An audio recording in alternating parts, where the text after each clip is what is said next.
was blowing Meta out of the water. It was crushing on every single metric that a marketer looks at. We saw revenue go up. We saw our MER come down, which are all like your North Star metrics of like, hey, this is working. This is going well.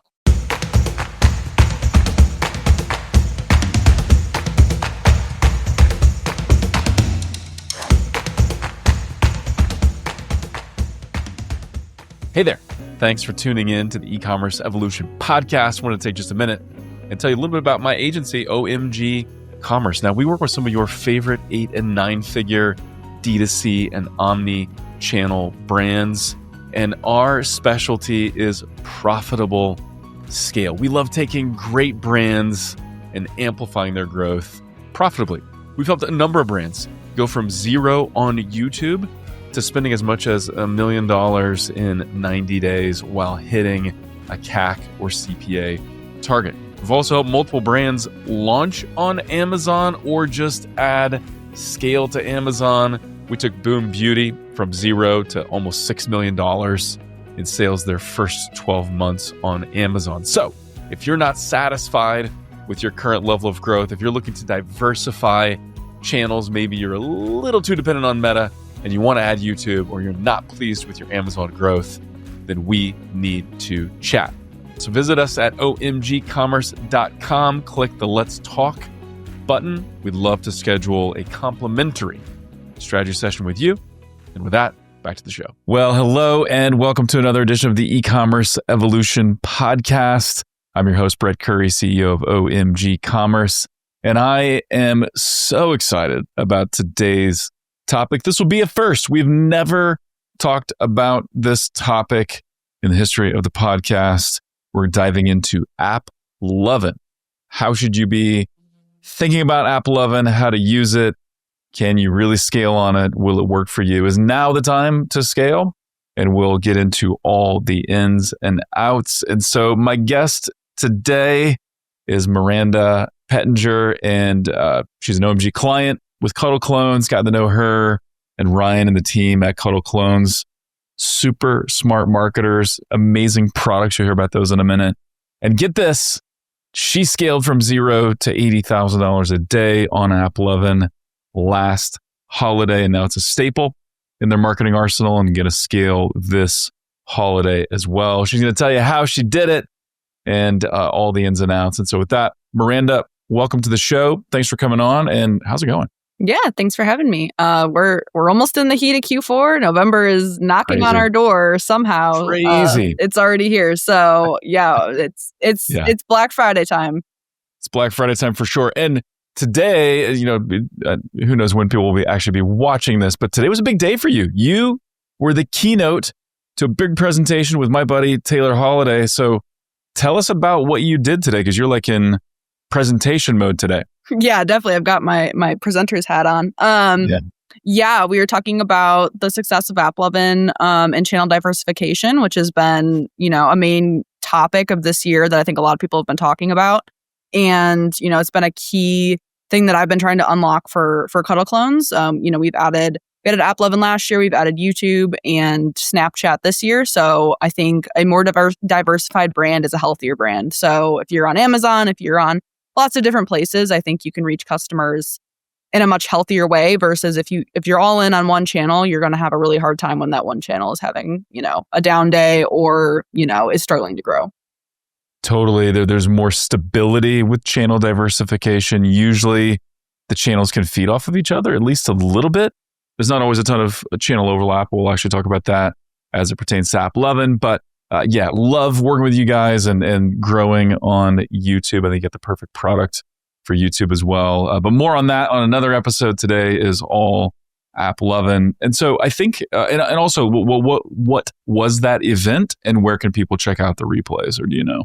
Yep, you can find it on the Operators podcast. You can find them on LinkedIn, on X, and on their website, and they'll have a recording. So if you want to hear even more in depth from people, outside of my voice, who've really had success on the platform, and that's kind of where the place to find it.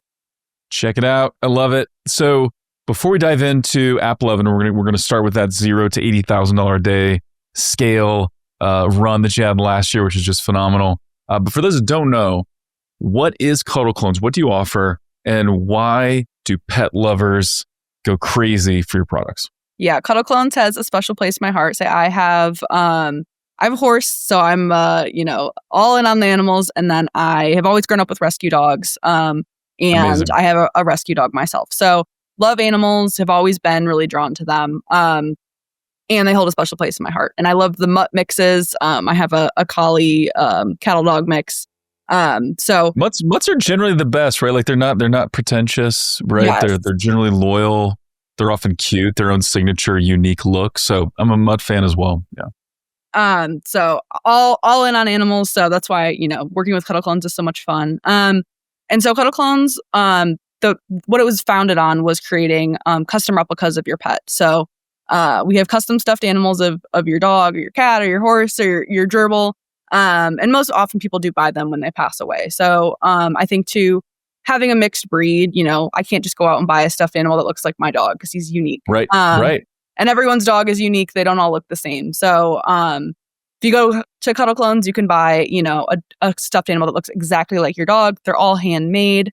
There's only one of a kind. There's only one of your dog. There's only one Cuddle Clone of your dog. And these are phenomenal. I just want to underscore when you say custom and when you say, replica of your pet, it's crazy how much this looks like your pet. My business partner, Chris Brewer, has a small dog named Bubbles who he adores, and Bubbles is still living. But he did a clone of Bubbles, and I'm telling you what, like you look at a picture of real Bubbles and clone Bubbles, and you're like, I'm not really sure because they're not moving, so I'm not really in the picture. I don't know which is which. It's crazy. Yeah. They're very lifelike, and our team puts so much love and care into every single one they create, and that's clear when you get the product. And I think that's unique when you buy something that's 100% custom online. You might be a little skeptical of like, hey, I don't know if this is going to turn out. I don't get to preview it. I'm putting in all my information and photos and then getting a product. So, it's a really special brand, close to my heart. And in addition to the stuffed animals, we pretty much sell anything you'd like to put your pet's face on as a gift. We also sell on the site. So our other bestseller that, we had a lot of success with on AppLovin and we're testing on YouTube now is your pet's face on pajamas. So everyone loves getting Christmas jammies. So, make it even more special with your pet's face. PJs for grownups, kids, and for your pet. So get some PJs with your pet's face on it and have your pet wear it and you wear it too. It's a super fun combo. And love what you guys are doing. And I love how you scaled. You guys are really smart marketers, like I mentioned. And so let's kind of dive in. So this year, YouTube is new. Snapchat is new. Last year, AppLovin was new. What kind of led you to test AppLovin? And then walk us through that story of $0 to $80,000 a day, because my guess is that was like not your target or your expectation. I'm assuming that exceeded even some of your wildest thoughts on scale there. Yeah, definitely. I think onboarding any new channel is a lot of work, right? You have to get a pixel. You need to figure out the ins and out of an ad account. You need to get your ads uploaded. It's a lot of work, regardless of heavy lift channel. Yeah. And so heading into Black Friday last year, we were a bit behind target and Meta was underperforming what we had thought it was going to do. And we were kind of like, this is not looking great. Heading into Black Friday, like we should be a little bit more, up on revenue. We were like crushing all year. And then November was getting harder as the CPMs were rising on Meta. And was that the main issue? You think it was just the competition in the auction, CPMs rising on Meta? And that's what kind of put a damper on what was otherwise a great year up to that point. Yeah, and I think economic factors too, and the users on Meta and Meta's algorithm. I think other people were having similar issues last Q4 with trying to scale past what they had done previously on Meta in previous years and months. That's kind of where we were at mentally last Q4. So that's where Sean Frank from Ridge was tweeting all about AppLovin and dropped Kathy's email into the Twitterverse. And Kathy's from AppLovin. Yes. Yeah. Kathy's son. She's awesome if you get to see her give any presentations. And so we emailed her and got onboarded pretty quickly after that. Probably a couple days, we sent over our assets. At the time, the platform was not self-serve. So in order to get into the platform, you had to be spending at least $30,000 a day on Meta. And that was your proof that you could get into the platform because they just wanted to keep it small because it wasn't self-serve. So you couldn't just get in there and work on it yourself yet. Got it. But they helped us with all of our assets and getting things uploaded. And then at the time there was an onboarding credit. So that, was also an incentive of, hey, if this doesn't work, we'll just not spend our own money. So that's that was helpful too of, okay, we're going to onboard with this credit. And if it doesn't work, we'll just turn it off and, no harm, no foul. Yeah, that totally makes sense. I love the setup there. Hey, we're not hitting our goals. We're not hitting our targets. And good entrepreneurs, good marketing teams, you don't accept that, right? You're like, no, we want to hit our goal and exceed our goal. And so what else do we have out there? And also, like any smart marketer, you're living on D2C Twitter or D2C X. So kudos to you following smart people like Sean Frank. And so you're like, hey, let's give this AppLovin thing a try. And so what did that look like? So obviously you started at zero because it was brand new. How long did it take to get to $80,000 a day? And what did that look like? What was that experience like? I'm assuming it was quite a ride. Yes. And so the thing about Cuddle Clones is it does most of its revenue in Q4. So because it's a great gift, everyone wants to buy it for the holidays. So that's where we're a bit unique compared to an average D2C brand where we have to work really, really fast in a very short window of time because we're also custom. So we can't just Amazon Prime you a custom order in a few days. So our shipping cutoffs are much earlier. So yeah, totally. That makes sense. Yeah. Because they're earlier, we have a shorter window. So you have to act very, very quickly in a short period of time and, make sure you're hitting all your KPIs on a daily basis because every day does count when 30 days out of the year, you're going to do most of your revenue. It's wild. It's like every day is like, a few weeks or some days are like a month, compared to other times of year.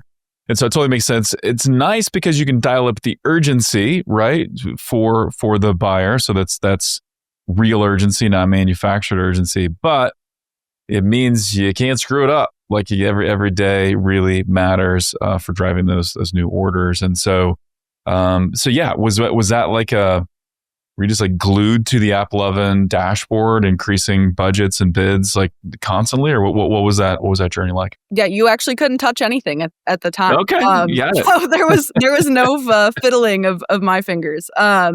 So yeah, the team is the one at the time that was managing all of our budgets. So we had a Slack channel with them, and they would give recommendations to us. But like I genuinely couldn't touch the platform. I couldn't adjust a budget. Like I couldn't touch anything, which sometimes as a marketer, sometimes it's good to have to like ask someone else, hey, can you do this for me so that you're not the one touching things. So that's kind of how we started with them. And, obviously now it's self-serve, but at the time you couldn't touch anything. So they onboarded with our whole, ad account, all of our videos. And essentially we had a $10,000 credit. And then if I was the one doing that with 10 grand, I'd been like, oh, let's spend like 300, maybe 400 a day. And then we'll go to 1,000 and then maybe we'll go to 2,000. Like in my head, that's probably how I would spend 10 grand for the brand. And they spent it over the weekend. So it was like, boom, the 10 grand was out the door in a couple of days. Let's go, man. And so how did that first 10K perform? Obviously well, because you scaled up dramatically after that. But like, what kind of CPAs were you seeing in comparison to other platforms? Like, what did that look like? It was blowing that out of the water. It was crushing on every single metric that a marketer looks at. Click-through rate, conversion. Validated by Triple Whale, right? Is kind of used. So you're using the pixel from AppLovin, but you were really validating through Triple Whale. Yeah. So we had that third-party source that you could really trust. We saw revenue go up. We saw our MER come down, which are all like your North Star metrics of like, hey, this is working. This is going well. It's working. And so we were like, all right, cool. Let's put our own money in this now. We spent through their $10,000. We have proof of concept. So at that point we were at quick question here on the volume, because I've got thoughts on this with a few other platforms, YouTube namely, but did they recommend condensing that $10,000 spend into a tight window because the algorithm works better that way, and because they feel like you can learn and grow when you spend that much money in that tight of a window? Or was it more about they knew what your goals were and they knew that you had this 30 days to kind of make hay, and so they were trying to hit that target? Yeah, I think we both were seeing such good results so early on. It was kind of a no-brainer of like, we just double this thing day over day, like, will it break? Will it hold? And that was kind of the crazy part to sit there and say, okay, well, we spent $5,000 a day. Let's go to 10 grand. And then see the 10 grand keep holding steady ROAS, keep like nothing went down, that scaled. And it's like, crazy. All right, let's do 30 grand today. And then, all right, let's do 45, let's do 50. And then it got to the point where within 7 days, I was telling them, okay, let's spend $80,000 today on Black Friday and let's just go. Because again, we have such a short window where most marketers probably wouldn't go that hard in it. But it's like, I've got 3 weeks here. We got to make as much revenue as possible. Totally. But it made sense because you've got the triple whale click data. So you see click attributed data from these campaigns. You can see your global sales. You can see your MER globally. You're in new customer CPA type of thing. And so you knew you were on, like it was working. And so why not? That's fantastic. So you basically gave them your Meta ad account and then they were tweaking some of your top Meta creatives for that initial run, or what were the creatives like in that first run? Yeah, so we had some Meta creatives, but for our bestseller, the pajamas, we actually didn't have a ton of video. Most of our winning ads on Meta were stills, and that's what had always worked on Meta for us. So we didn't invest into a lot of video at the time because Meta didn't usually deliver it or spend as much on it compared to all the stills that we would make of the product. So we actually didn't have a ton of video when we launched, and we kind of scraped some together of, okay, well, here's a good voiceover and here's some good visuals that we have in the drive. Like, it was very much piecing stuff together on the fly. It wasn't a giant production, time frame. It was working with, my creative strategist, Sydney, and us being like, okay, this is what we think could work on the platform. Let's make a true ad because we know someone's watching an ad and kind of see what happens. So we didn't have a Meta winning video that was active in AppLovin. Got it. Perfectly honest. Crazy. So you pulled it all together for AppLovin. And I think it'd actually be useful. I know there's been quite a bit of chatter online and on D2C Twitter and stuff about AppLovin. But for those that don't know, what is AppLovin? So what kind of ads are you running? Where are these ads showing up? What is AppLovin for the uneducated? Yeah, so AppLovin's been around for quite a while in the mobile app space. So it's a platform that's existed for a while, but it's new to us, e-com folks, because it wasn't open to e-commerce before. So they have, all this advertising data on mobile game players. And typically, if you've played mobile games on your phone, you would get more ads for mobile games. And so if you're playing Candy Crush, you're going to get an ad for, Clash Royale, or you're going to get an ad, Wordscapes, you're going to get a different ad. And they recently then rolled out this e-com platform, Axon, to where now e-com ad buyers can buy inventory on a mobile game. Yeah, it's amazing. So these are all video ads. They show up on mobile apps, mobile games. They're non-skippable, right? So you could exit out of the game, but they're non-skippable, right? So if I'm playing Candy Crush and not the paid version or whatever, and the ad pops up, I can either close or watch it, basically. Yeah, and in most cases, you're actually entering into an agreement with the game of, hey, I want to earn extra coins. I want another try at this round. And so you're kind of entering in this agreement with the platform of saying, it's like gamification of watching the ad to earn a little something. Yeah, exactly. So you're entering into this agreement with your game of saying, hey, I will give you my time. I'm going to give you 30 seconds of my time to watch this ad.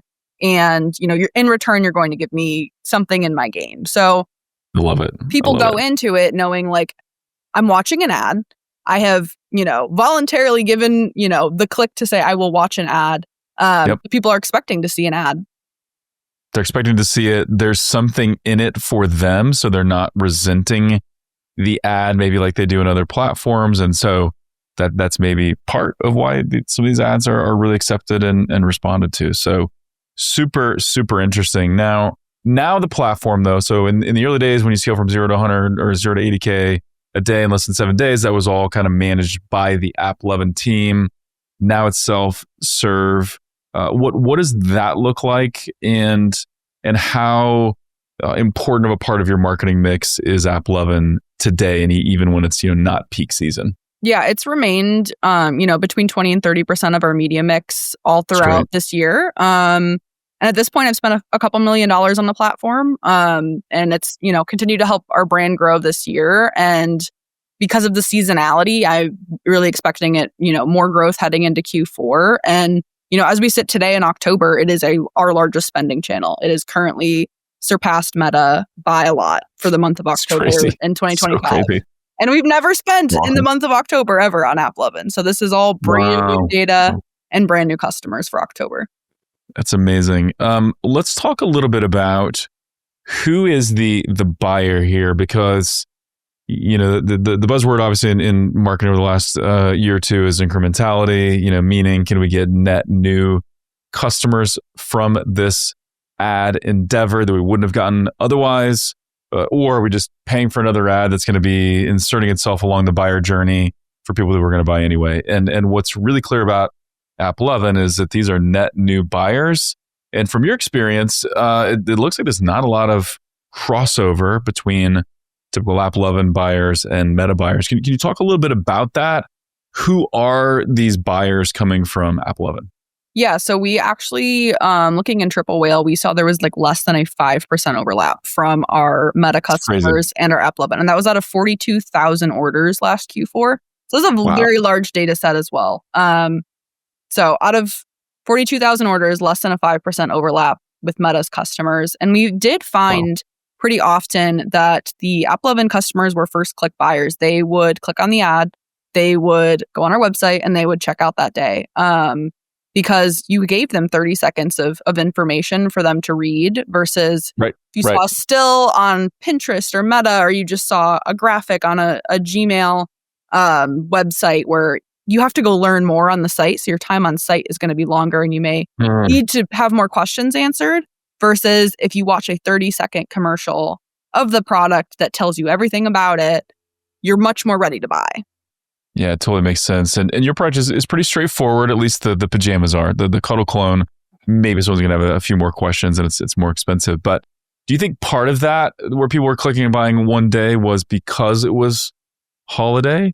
Or are you seeing that now, even when you're not running during, I guess now is almost peak holiday, but when you're running in the off season, is it still kind of that click and buy, day one from AppLovin? Yeah, we do see that a lot. We see probably one of the highest day one ROAS out of all our channels on AppLovin, I think, just because of the time that the customer spends with you. Attention's the new currency. So every app and every social media channel is trying to just capture your attention. And that's what you're buying with AppLovin, is attention for a full 30 seconds.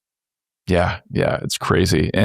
And attention that someone has agreed ahead of time to give you. And so again, I think there's less resistance and probably less resentment as well, which has got to work in the advertiser's favor, I would think.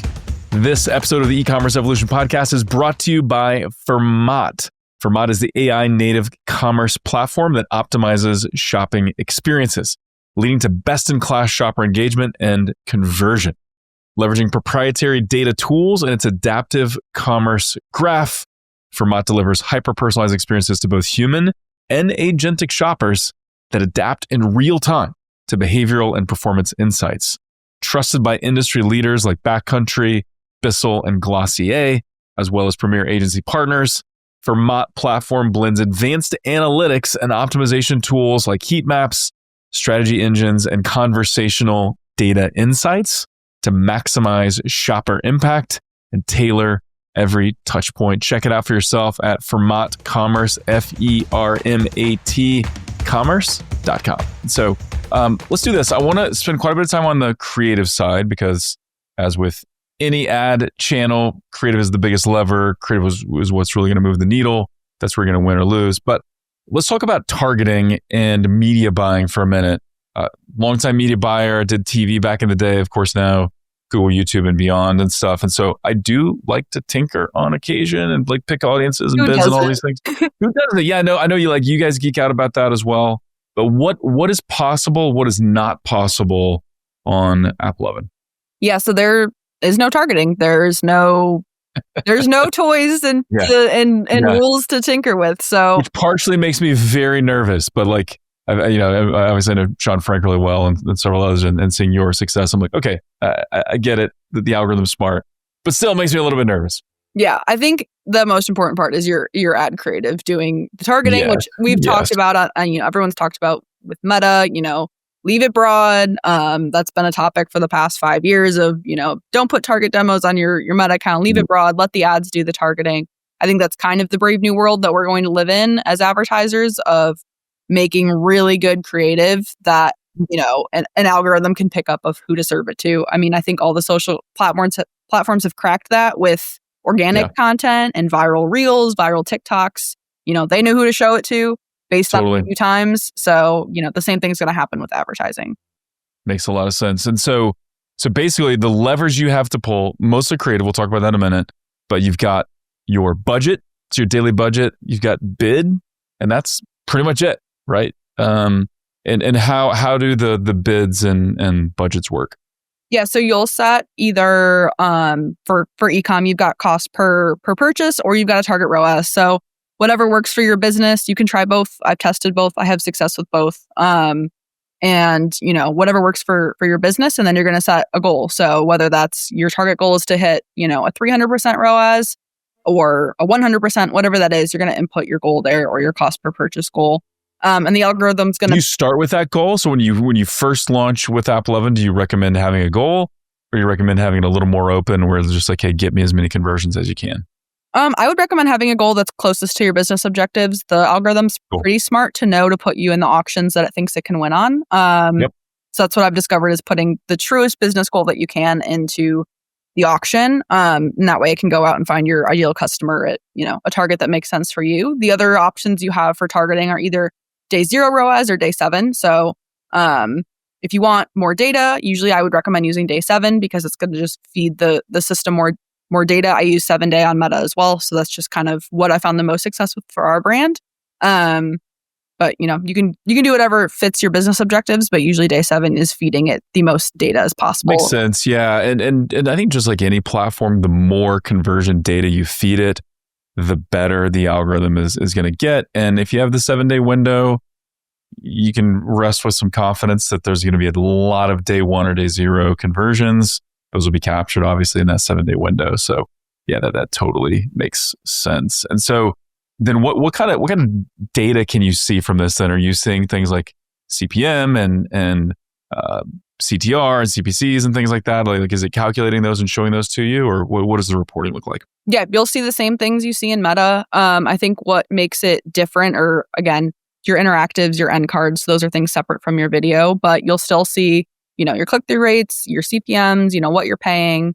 And then you can also still see, day 0, day 7, day 28 ROAS and platforms, similar to how you can measure in Meta, especially if you don't have a North Beam or a Triple Whale to pull out those attribution windows longer than 7 days. Got it. Makes sense. And then are you actively going in and pausing creatives, adding new creatives, or mostly are you letting the algorithm kind of do its thing? And basically if there's a creative that's not working, it's going to take that to 0 on its own. What does that look like? I think it all depends on the journey you're on with AppLovin and where you're at. I think you should pause ads after a certain period of time if they aren't working for your business, especially if you have a lot of them in there. If you've only got like 30 or so, I would just let them all, leave them all on, let them learn. But we got to the point where we had a couple hundred in each campaign. And then I got to the point where it was like, okay, we have a lot of data we're feeding the system. Like, let's try and concentrate this more. So at that point, we did go in and turn off, ads that didn't perform over a 60-day window. So we gave it a lot of time to see if like, hey, is this going to be successful? Yep. And then, we did turn some ads off. But I think you're perfectly safe to leave them on for a long period of time, especially as you're starting. Cool. That's great. And then are you kind of doing like one consolidated campaign per product line? So maybe you guys did one for clones, one for PJs. Were you doing separate campaigns, maybe by avatar or customer persona? What does that look like? We have just one campaign per product type. So yeah, PJs have their own campaign, clones do. That's how I run everything on Google and Snapchat and Meta, just to keep those personas of that product in one place. The conversion rate is the same and the AOV is the same per product. So I wouldn't recommend mixing products, but I think keeping them in their own campaigns, this is fine. You can have 100 ads on one product and be healthy. Got it. And the algorithm is going to decide, okay, I know who is going to like this ad, who's watching, who's responding to it, things like that. Yeah. And they won't spend on an ad that's not successful either. I think that's something important to note, that it's not going to pick up an ad and spend a lot of money on it at a bad ROAS, which I think sometimes you'll see happen in Meta. If it's not successful and it's not hitting targets, it's not going to spend very much on it. So it's going to drop to the bottom. So I would not worry about that happening, because I think people worry about that in Meta of like, oh, it picked up this ad and it's, it's spending crazy money and it's a 0.2 ROAS. Like, I don't know what Meta's doing with it. That won't happen with AppLovin. I have not seen that happen. And again, that's with a couple hundred creative we've tested. I have never seen that happen. Got it. Totally makes sense. Okay, so let's get into the creative side of things, because this is where the magic really happens. So these are all video ads. They're all vertical, correct? So we're not running landscape ads. So these are all 9x16 or 4x5 or 1x1, correct? Or are they all 9x16? They all need to be 9x16. Yeah, no squares. Got it. So all 9x16. Talk a little bit about how long are these ads? What are the requirements of the platform? And where are you finding the most success? At what ad length are you finding wins? Yep, you can upload up to 60 seconds. I would recommend doing at least 30 at the low end. You can upload shorter than that, but we usually see a lot more success having longer ads. People go in there expecting to watch a longer ad. So I think if you only showed them 15 or 16 seconds, you're just not utilizing the platform enough in the time that you have with the customer. Yeah, and I think just to draw a quick parallel to YouTube, we've spent millions a month on YouTube, and we see the same thing. Like, you can run 15s and people like them, and maybe they get less frustrated or something like that. But usually people don't respond, right? They don't click or they don't convert.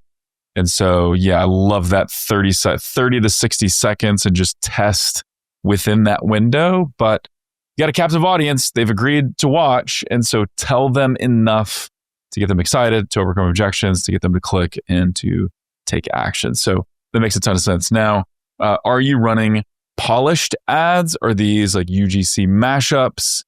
Do these look like a Meta ad, look more like a TV ad?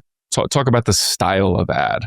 Yeah, I would say it's like kind of right in the middle of those things. So, we've got millions of followers on TikTok and on Instagram and Facebook, and those viral entertaining videos that everyone's like, oh, just plug it into Meta, it's going to work.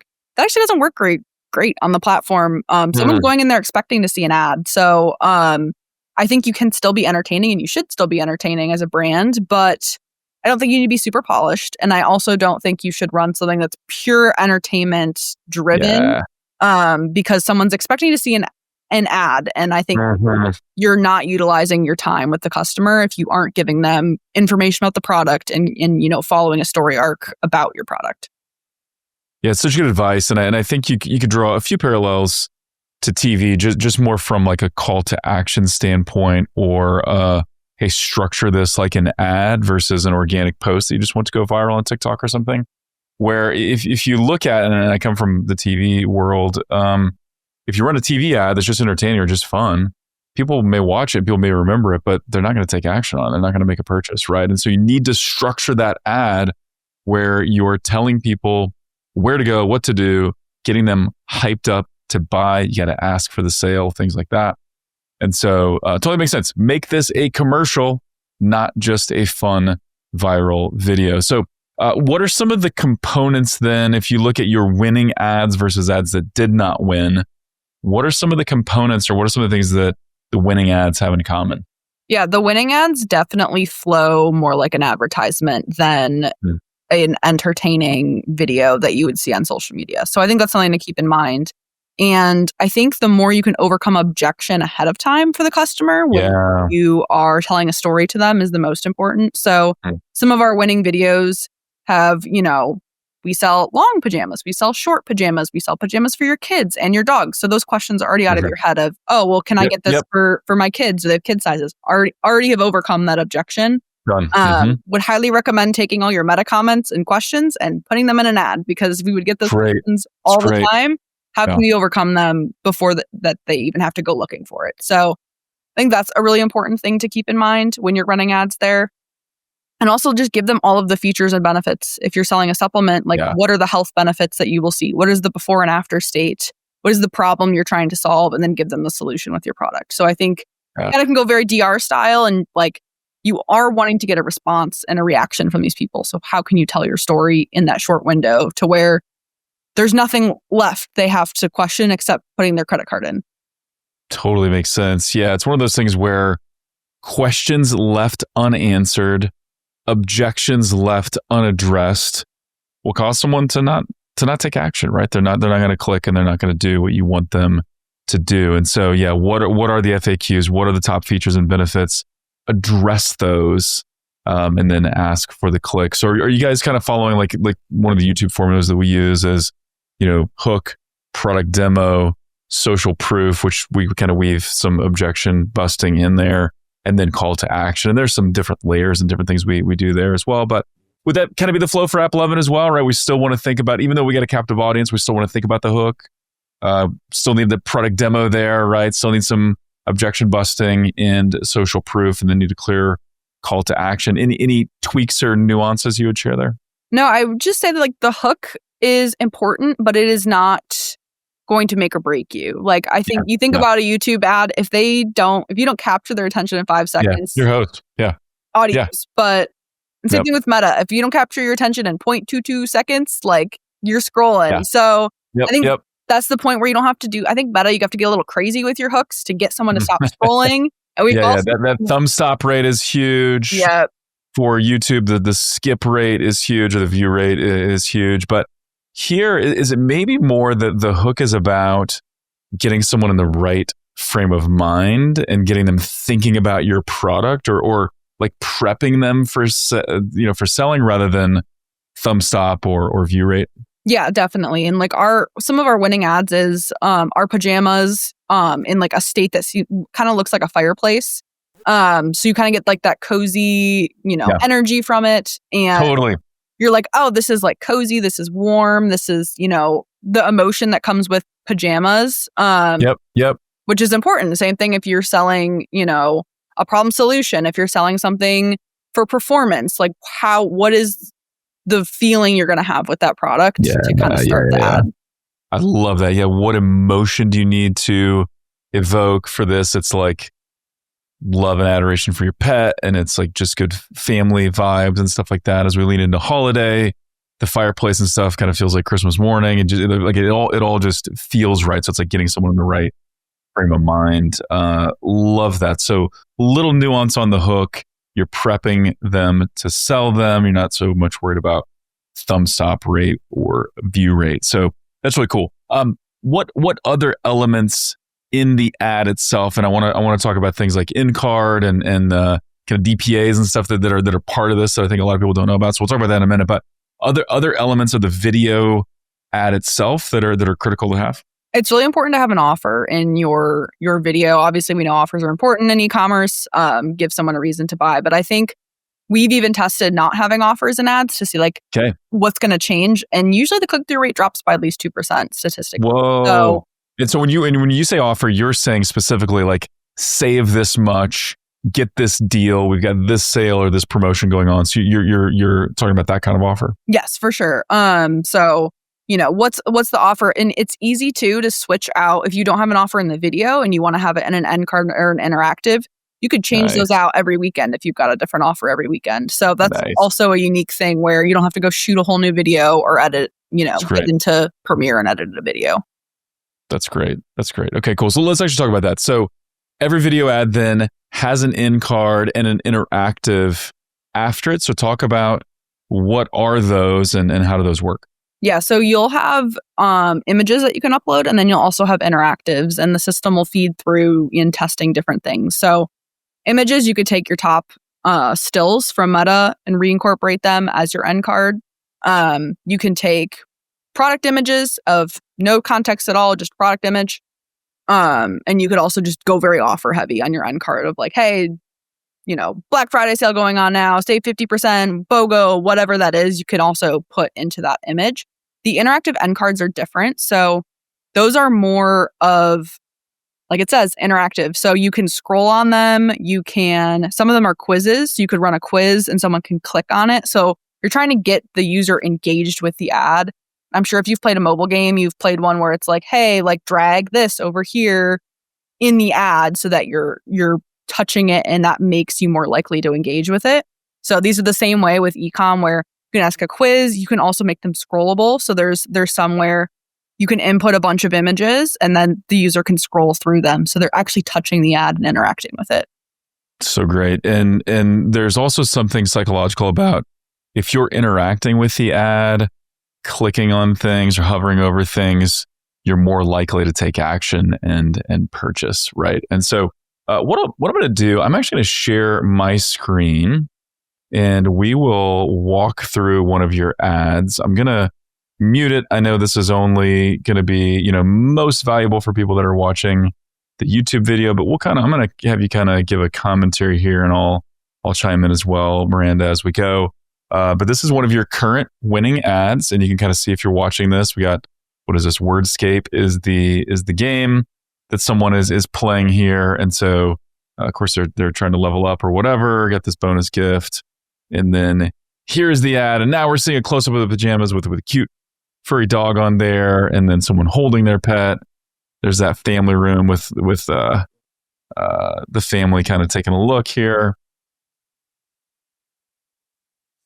How did you select these videos? So these videos that they're showing us rapid fire. It's showing clips of different styles of pajamas on people, pajamas that are folded and kind of on the bed type of thing.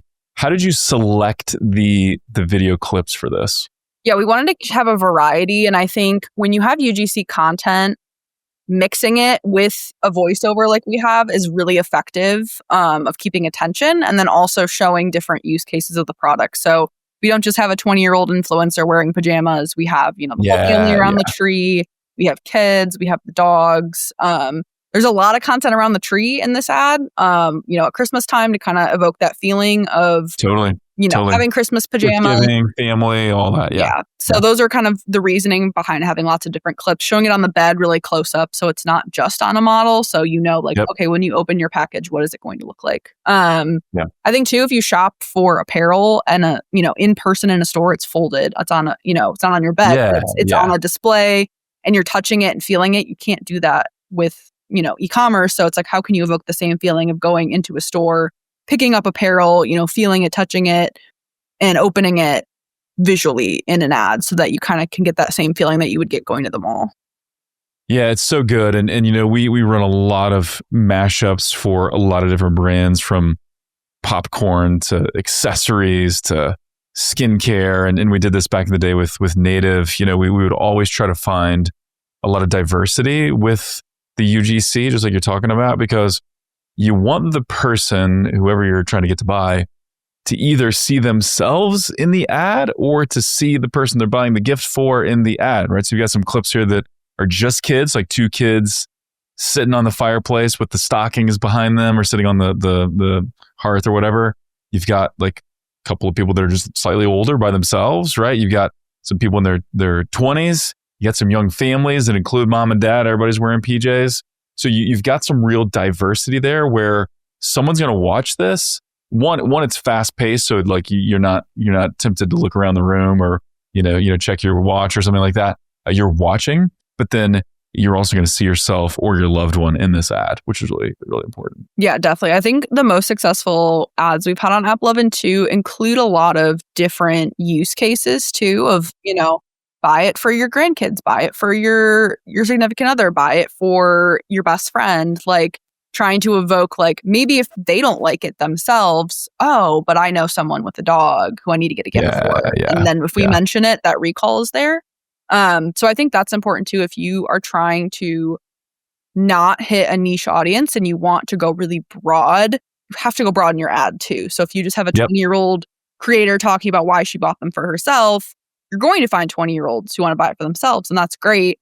But if you want to get it out to everyone and everyone who sees it to buy and for that ad to grow in that pocket, you have to go broader in your ad, same way that you would go broad in your targeting if you were to touch all the controls. Totally. And there's a reason if you watch direct response ads or even like mini infomercials where someone will give all the use cases, right? And you may be tempted to say, well, it's obvious. It's pajamas. You can buy it for anybody. Like, why do I have to list it? But sometimes you just need to be really obvious. People are not thinking deeply about your product, right? And so saying, buy it for your kid or for your grandkid or for your niece or your nephew or whatever. You kind of just need to make the right suggestions because we can't assume that people will be thinking about that on their own. So yeah. And if you see an ad, you may not like it yourself. I mean, there's a lot of things here. Totally. Especially in the holidays, I'll see an ad for something. I'm like, I don't like that. But I'm like, oh, but my husband might like that. And but I got to buy a gift for exactly. But if you don't call it out, I'm probably not going to subconsciously think that unless someone was like, hey, buy this for your significant other, buy this for someone else other than yourself. Especially if you're trying to target people outside of what they would buy for themselves. Love it. Love it. So then as we're going here, there's a shop now button at the bottom. It's always there. And then you show this 60% off deal. So you talk about, hey, the best ads have offers. There was like a hooray audio that goes on with that. So you've tested these ads with and without the 60% off or with other discounts or whatever. And this has been your winner. Yeah, definitely. Having an offer, and especially if you're a brand that advertises in Q4 and you are something that people gift to others, I think the urgency of like, hey, this is a deal you should get right now. It's for the holidays, limited time offer. Another thing we do a lot is like, hey, you need to get it in time for Christmas, especially it being a custom product. You don't have until Prime Day, to 2-day Amazon it to your house on December 22nd, that you have to get these ahead of time. So I think too, if you have a product with longer lead times, leaning into that urgency of like, hey, like this, you have to order this now because otherwise you just can't have it for Christmas, no matter if you want it or not on the 22nd of December. You Yep. So offer plus some urgency, bonus points if it's, urgency that just is totally legit and makes sense here. So now we're looking at Cuddle Clones logo, white background, shop now button at the bottom. This is the end card. Is that what we're looking at right now? No, you're not quite at the end card yet. This is just the video. But we're trying to really put that brand name in as you're watching the ad. I think too, if you think about if you're watching a reel or if you're watching a TikTok, you're going to see the brand name as the title there. Or if you run a whitelisting ad, it'll be partnered with. So the brand name's always on an ad on a social platform. Most cases, you'll see the brand name and the logo somewhere. So we like to insert it into the video somewhere or mention it verbally so that even if you don't make it to the end card, you heard the brand name or you saw it visually. Yep. And our logo is actually purple, but we added the red because it's Christmas. Again, continuing to bring all of that holiday recognition into it. Totally makes sense. And I know one of these you mentioned when we were prepping is that a real common, so there's a lot of people that just clicked on AppLovin and bought, but there's also a common journey where someone saw it on AppLovin and then searched on Google, right? So that's where you really have to make the brand name clear because you don't want them just to get the idea and go search for something else. You want them searching for you afterwards on Google. That is the second highest customer journey is either AppLovin to purchase or AppLovin to Google to purchase. So crazy. Again, super important, that brand recall. And if you don't have the brand recall or they're like, what was that thing? Was it pajamas with my dog on it? Like you better be targeting all of those broad keywords as well. Absolutely. So that you didn't advertise to them and then they went to your competitor. So which happens a lot. Yeah, you're just giving someone an idea and helping out a competitor. Congrats. Now this I believe is an in-card, right? So you got logo at the top, custom pet face pajamas is the headline. Then we got these are shorts, PJs, close up of the cute dog's face, actual picture of the dog there. Got some highlights of some features and stuff there. So this is the end card that we're looking at? Yeah. So here's an interactive end card. If you play it, it's going to go through different color variants. Oh, nice. Nice. So it's very interactive animation style. Again, there's different variety where you scroll with your thumb across several photos. You can ask them a quiz at the end. So there's different ways to interact with them through that end card that I think is very different than most ads you'll see on any other platform. Totally. So we had the interaction where there was different styles of PJs popping up there. Now we're looking at something that looks more like a feed ad or like a collection of Google shopping ads type of thing, a DPA.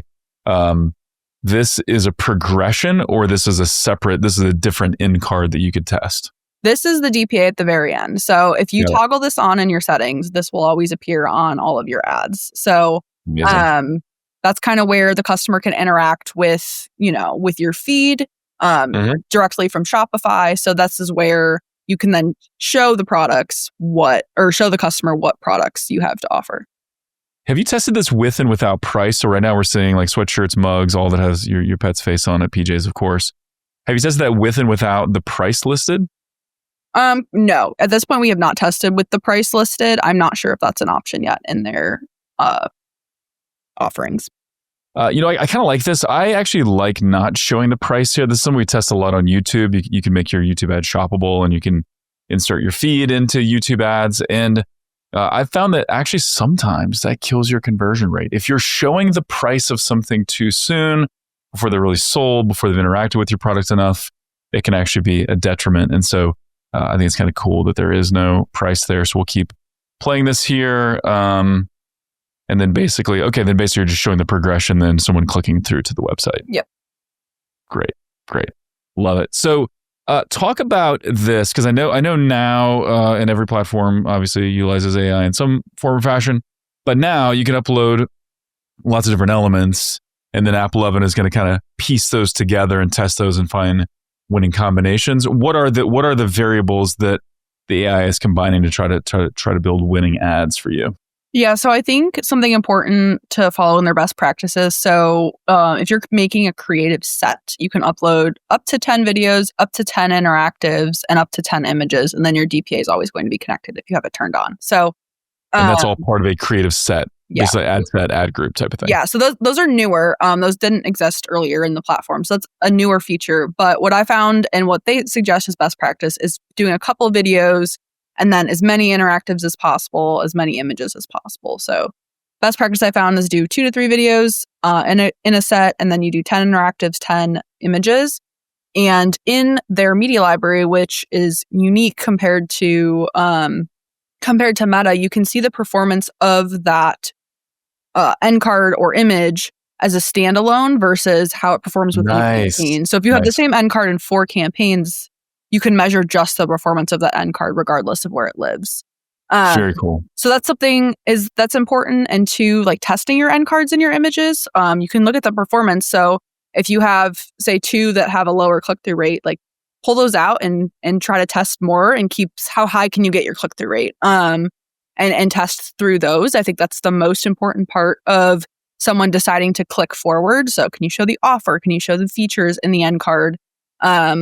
We have one brand that I've worked with of 2, like, can you show as many products as possible on the end card? So like we're showing all the colors of the PJs. Can you show all the variants that you have so that someone's like, oh, well, I don't like pink, but I really like blue. And if they see that you offer blue, they're more likely to click. Or say you have shoes and like, I don't want sandals, but I saw that you have sneakers. I like sneakers. And then they'll click through. So kind of just thinking through like, what can you show them about your product before they click to make them really want to go through to the widest amount of people. Totally makes sense. And then do you have a setup where like if someone clicks on the end card, that's maybe taking them to a different page versus if they're clicking in the DPA, that's going directly to that specific product detail page? Or what does that look like? You'll just pick one landing page per creative set. So if that's your PDP. But if someone does go to the DPA, they can click on a product that maybe was not in the ad. So that's where your DPA is going to be a little bit different. So if someone sees, all of our pajamas that we offered were there are, our standard line, but we also have sweatpants that is included in that DPA. So someone might click on the sweatpants and then they're going to end up on the sweatpant PDP. So that'll be a little bit different. But in the grand scheme of things, most times when you do have the DPA connected, it has a much higher conversion rate than if you did not. Very cool. So let's talk about how many creatives do you need to get started? And then I want to talk a little bit about creative fatigue. And then I want to talk about creative diversity in a second as well. But how many creatives do you need to get started? You just need one, really. I mean, you can add more. I'd suggest more. But I mean, Q4 last year, we spent $1 million and we probably had less than 30 creatives in the platform. So great. I really don't think you need hundreds. I think you need probably 5 great ads and then continue to test and make more and see what works for you and your brand on the platform. But no, you don't need a lot to get started. Cool. And then in terms of like longevity or creative fatigue, are these wearing out after a week or two? Or are these more like YouTube and TV where maybe you've got a winner that can run for months or a year plus? What does the fatigue look like? Much more like YouTube. We have a winning ad that's been running since November 21st, 2024. That's always at the top. And it's a great ad. So if you have got a really good winner like YouTube, you can run it for a very long time. And it'll continue to reach new people and continue to perform. Continue to test. Don't just get one winner in there and done with it. Yeah. But you definitely don't need to continue refreshing them every single week with 30 new ones. Like I feel like Andromeda and Meta is starting to gear towards. So definitely not as high as a fatigue as Meta. Definitely more like YouTube. Love that. And then let's talk a little bit about creative diversity. I know that's kind of the name of the game as everybody's talking about Andromeda and Meta and things. It's like, I wouldn't say iteration is dead, but like this idea of subtle variations where it's like we have, 15 or 30 or 100 versions of basically the same ad, but just with slightly different hooks and slightly different, endings and things like that. I know now on Meta's going to treat those all like one ad, right? And so now it's saying, take bigger swings, make the creatives quite different. On YouTube, we're still finding, some wins if it's kind of the same core video, but very different hooks. That can work really well. And so we're still iterating. We're kind of trying to do both, like iterate and take big swings. But what are you finding in AppLovin as far as creative diversity goes? We've definitely tested different things. We found, more success with iterations at this point. We have a couple core winners. We've sliced and diced them different ways. We've made some short, we've made some long. We've called out different things in others. And then also doing the same of, big swings as something that's totally different, maybe using a different creative agency, using a different influencer. So that's where I think you should do both. And I think you should do it at a quality level. I would not just make creative for creative's sake. That's all different and you spent 5 minutes on it. You should really be thinking about these ads and your customer and making a good informational ad, not entertainment and not something that was thrown together really quickly and with poor intent. You should think really deeply on it of what you want to make and what you want to portray. It doesn't have to be high production though. I mean, all that content you saw is UGC. We've spent millions on the platform. We have a very small in-house creative team, scrappy team. So you don't need to be a multi-million-dollar brand with a videographer and a camera to have success here.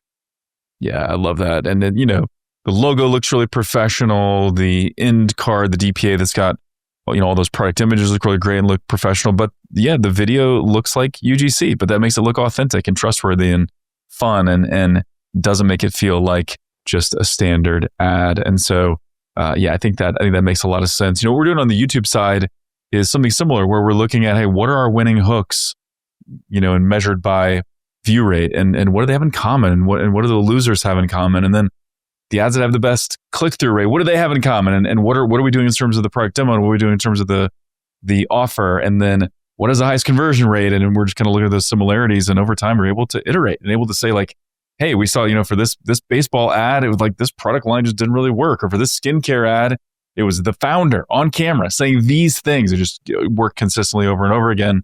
And so then you're able to take lessons, take that next iteration and maybe take a big swing, but take a big swing that's informed by data, right? Like I know I probably want to mention these things and maybe I'll just take a big swing in terms of like saying it in a different way. Yeah, definitely. So, I think you can have a good mix of, quality content, but it can be UGC and it definitely doesn't need to be a TV commercial. So I think that's where it's very similar to YouTube in those ways where, you want to seem authentic, but you also want to, portray a story to the customer at the same time.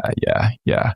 Portray the story. You got to hit all the points of like overcoming rejections and strong call to action, all those things, which are really, really important. Great. Any other mentions or call outs as far as creative goes? Anything we didn't talk about that's important from a creative standpoint? No, I think we touched on everything. I would just say, to think about the way that these customers interact with the platform when you're adding creative. You can 100% add your meta creatives in here. And depending on how the style of them is, they may perform really, really well. But if they're purely entertainment, you're probably not going to have a lot of success right out of the gate. And you should probably make some creatives that are closer to a YouTube ad or, a commercial compared to, something that's just either eye-catching hook or, an entertaining video. Yeah, I love that. maybe one last thing here before we kind of wrap up and talk about how people can learn more about you and also buy some amazing pet-centered gifts for the holidays. Talking again about like lack of overlap between AppLovin and social. I think you had mentioned that there's like a True Classic Teas case study where Meta was mainly selling to women buying for their significant other. AppLovin was more men buying for themselves, or maybe I have that. Was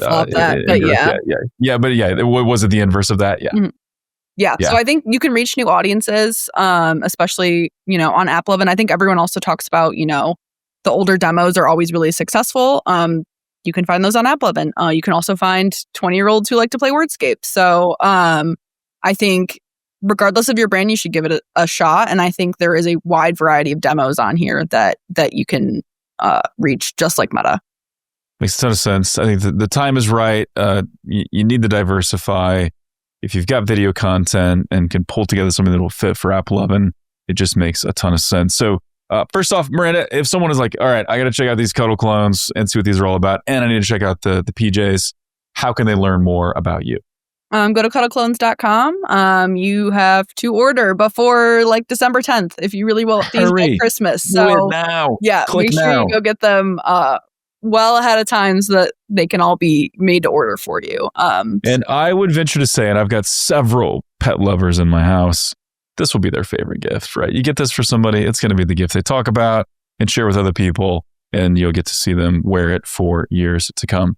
And then what about you, Miranda? So I know you're active on X and you're speaking at, operators events and things like that. How can someone connect with you or follow you? Yeah, follow me on X, on Twitter, Miranda Pettinger. Just look me up. I'm sure I can tag it at the bottom here. I'll send it over to you, Brett. I'm just an advertising nerd, and I like, communicating with everyone online. I live in Ohio. There's not many media buyers in Ohio over here. So it's nice to connect with other marketers that work in D2C, because I don't quite live in an area where that's a hotbed.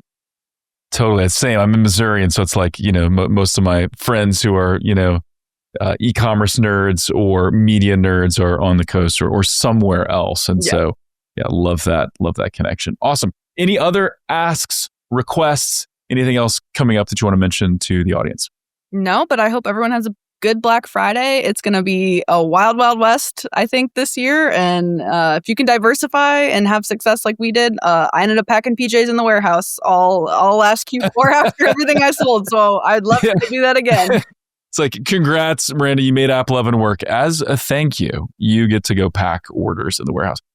That's fun. I can think of way, way worse things to do for sure. So love that. And hey, if channel diversification is on your Christmas list or beyond, actually probably based on when you're going to hear this, reach out to us at OMG Commerce. Would love to talk to you about opening up opportunities on YouTube or on Amazon or Meta or things like that. And so would love to chat there.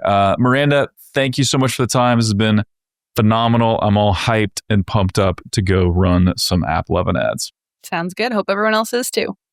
Awesome. Thank you. And thank you for tuning in. As always, we'd love to hear from you. If you found this episode to be helpful, share it with someone else that you think might enjoy it.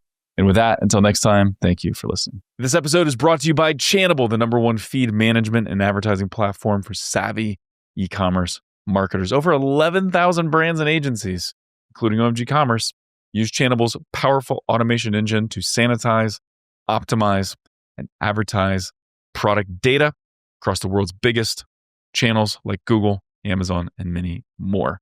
So save money, save time by switching to Channable's full service platform and get world-class support plus month-to-month pricing. As an e-commerce evolution listener, Channable is giving you a free feed audit for a channel of your choice. Learn how you can improve your feed score and increase visibility of your products.